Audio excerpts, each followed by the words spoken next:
Never. It was a cold Alaska night in January 2021, around midnight on the Sterling Highway in Soldotna, when Eric Haddock, his wife Katie, and their 71-year-old friend Bob Bodell became stranded.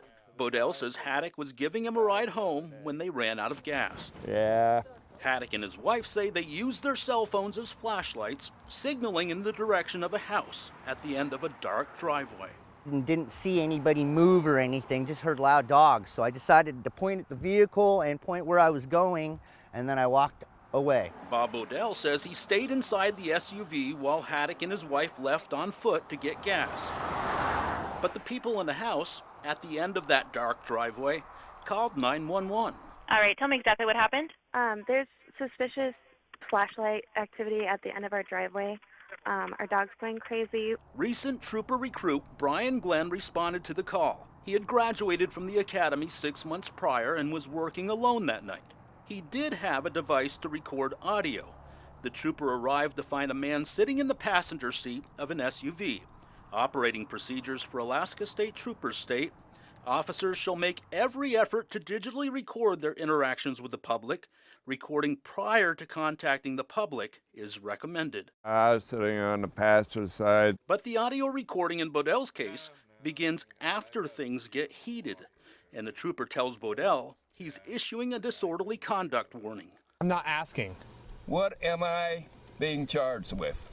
Right now, you're not being charged with anything. Right now, I'm just talking to you, okay? I said, I'm done answering questions. Bodell claims he had already told Trooper Glenn who he was, where he lived, how he had a prior head injury, and that he doesn't have a driver's license. But Trooper Glenn's report states Bodell refused to provide one or identify himself. The trooper also reported smelling alcohol and spotting a bottle of whiskey in Bodell's jacket pocket. Bodell claims Glenn kept insisting he was the one driving the vehicle, not waiting for his friends to get gas. Right now, it sounds to me like you're lying to me, okay? I give you my name and address. Okay. Oh, some people are just walking down the street, giving me a ride, except that there's nobody walking down the street. Bodell grew angry. And I faced him. I said, no! Spouting profanities before calling his friends on his cell phone, which he then handed over to the trooper to verify his story. Glenn spoke with Haddock, who confirmed he was getting gas. That's when Trooper Glenn took to the radio. Any units in the area, there's 2 individuals passing an old KSRM. One of them's claiming to be the driver of this vehicle. Bodell says that's when he decided to keep his mouth and the car door shut. Sir, I'm gonna need you to open the door for a minute, okay? You wouldn't let me exercise my right to remain silent. Within minutes, the incident escalated to this. If you make any more noise, raise your voice, act a fool, okay, you're gonna be arrested for disorderly conduct. Let me tell you something, mother. Get on the ground now. Get on the ground now. On the ground now. Do not move. On your stomach. On your stomach. The incident report confirms Bodell was maced, tased twice, and struck in the head and face by Trooper Glenn before being taken to the ground and handcuffed. Right now you're under arrest for assault in the 4th degree and disorderly conduct. Paramedics arrived to assess Bodell's condition. Just so you know, he has no complaints, but he does have a little bit of a busted face. So I have no idea if he's got any underlying health conditions, I would imagine. Trooper Glenn talked to his sergeant, Joseph Miller, about Bodell's medical treatment. No, I gotta take him down to the hospital, get medical clear, huh? No, No. not necessarily. Right. What's wrong with it? Got a little freaking nosebleed? Who gives a They had my face down in the snow there, and they never took me to the hospital for being unconscious. They didn't take me to the hospital for that. At the time, another trooper, Jacob Barker, was wrapping up a different call. Hey, what's going on? Barker set out to find Bodell's friends. His dash cam was working. They're walking on the northbound shoulder. The video shows Barker's cruiser reach 75 miles an hour, traveling through downtown Soldotna, and even higher speeds, up to 97 miles an hour for 7 minutes, while driving on dark, snow-covered roads. Trooper Barker did not use his flashing lights. It was a seemingly frantic search to find a couple walking down the road to get gas. A response the Department of Public Safety's commissioner says violates standard operating procedures. He was in violation of our policy by not having his overheads and sirens there. Trooper Barker eventually found Haddock and his wife Katie.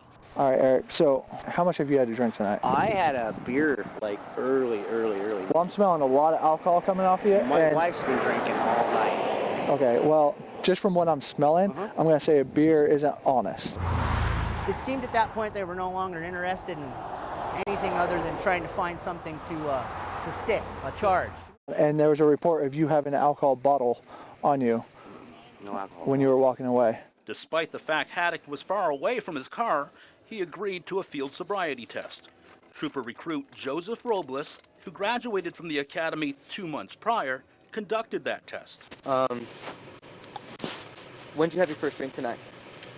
When did I have my only drink? Gosh, around 4. Around 4? Yep.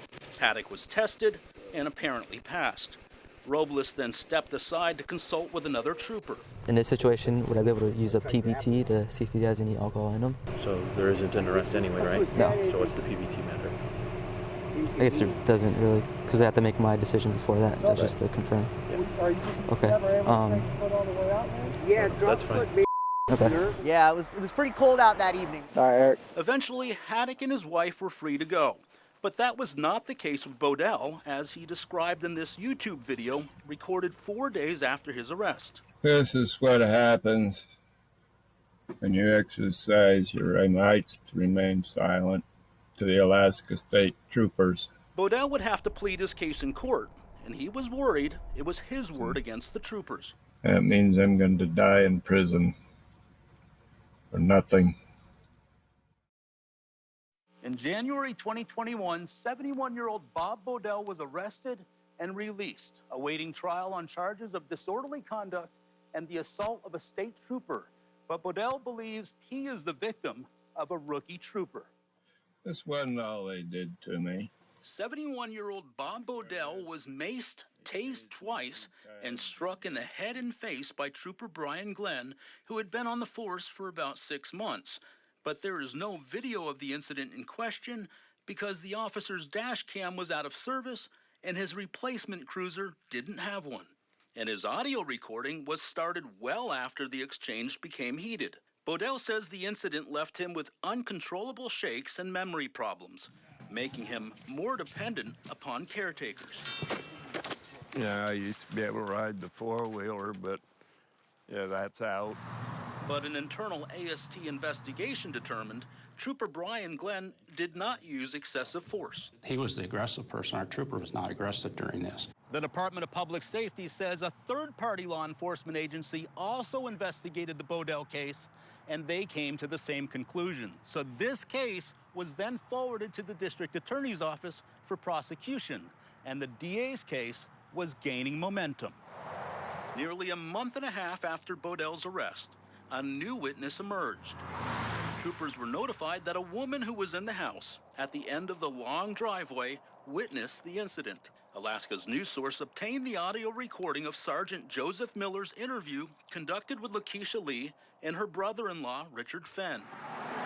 Fenn says he couldn't make out what was going on because his view was obstructed by his truck, but Lakeisha Lee claims to have seen more. It looked like once the trooper opened the door, there was either a punch thrown from the other guy or he lunged. It was really hard to see where at. You know, our driveway is pretty long, so Right. I didn't have a clear view.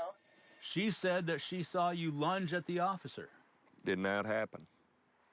Did you swing at the officer? Did not happen. Why would she say that? Lie. Why would she lie? She's a cop's wife. Though we have no evidence Lee lied in this case, Alaska's news source did confirm Lakeisha Lee is the wife of former Kenai police officer Charles Lee, who at the time of the incident had just taken a new job with the Homer PD. Charles Lee has been an active member of the Alaska State Troopers Emergency Reaction Team. At the end of Lakeisha Lee's statement in the Bodell case, she and Sergeant Miller can be heard chatting about her husband. Well, we're going to miss your hubby up here in Kenai. Yeah. you know, what I've been hearing from troopers. From KPD, not so much, but from troopers, we've been hearing that a lot. Hi, this is Mike Mason with Alaska's News Source. We reached out to Lakeisha Lee to ask why she waited 6 weeks to come forward and if she was confident in what she saw that night. But we were unable to reach her by phone or email. Meanwhile, more than a year and a half had passed, and Bodell was still awaiting trial. Did you think that if you were convicted that you would have died in jail? Oh, I know I would. But there would be yet another twist in this case. Trooper Brian Glenn resigned from the Alaska State Troopers, and AST says he left the state. We broke the news to Bodell. Really? He left like last week.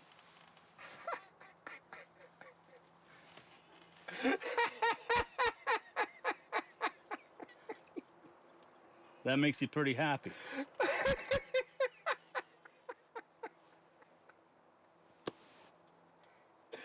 It's all been worth it.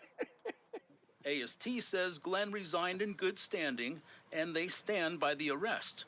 They say Bodell is the one who escalated the situation by spouting profanities and lunging at the trooper. But just one day after Bodell's August 15th trial date was set, the case was dismissed. The district attorney's office says without Trooper Glenn's testimony in court, the case could not proceed. You know. That news was bittersweet for Bodell, who says he'll never get the chance to clear his name. Is it justice? No.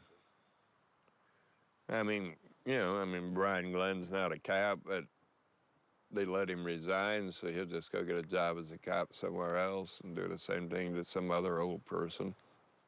Alaska's News Source has confirmed Brian Glenn recently did begin working as a Tennessee highway patrolman. We tried contacting him through the department, but were told he was unable to speak with us while finishing up field training. Alaska State Troopers say Glenn has no further comment, and they feel strongly that he did nothing wrong. We also want to be clear that the cruiser Glenn drove that night was not equipped with a dash cam. His regular assigned cruiser was in the shop because the dash cam was out of service.